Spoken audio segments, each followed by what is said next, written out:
को मिली बड़ सफलता। मालकानगिरी जिलार कालीमेला थाना को मिली लगातार सफलता। गंजेई केस, गाई गोरु चालाण, बाली चोर चालाण भली केसगुड़िक धरिबारे कालीमेला थाना आईआईसी श्रीजुक्त प्रभुदत्त विश्वाल नाँ सबुठ उपरे रही। श्रीजुक्त प्रभुदत्त विश्वाल कालीमेला थानार आईआईसी भावे योगदान करने परठारु असामाजिक व्यक्ति निद हजि जाइछि।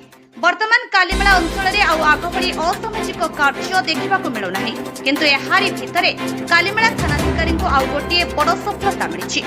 बजाज शोरूम पछपटू गत 5/6/2026 तारिख में गात खोली गोटे बजाज पल्सर बाइक चोरी होता सूचना मिलता। एही परिप्रेक्षी में बजाज शोरूम मैनेजर कालीमेला थाना 6/6/2026 तारिख में एक एफआईआर दायर करथिले।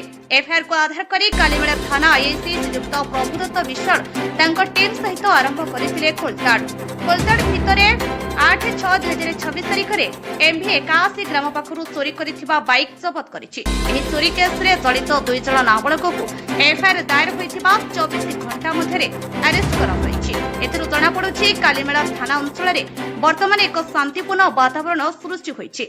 मालकानगिरी जिला कालीमेला थानारू गोविंद मंडल को रिपोर्ट, न्यूज ओडिया 30।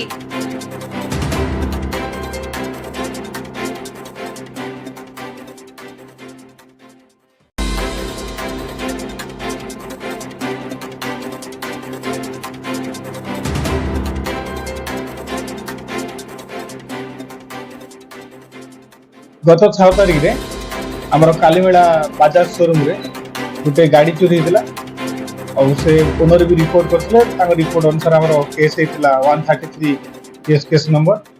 तार इन्वेस्टिगेशन 24 घंटा भितर आम से गाड़ी को ठाब करूँ और तार आक्यूज 2 जन भी आम धरती।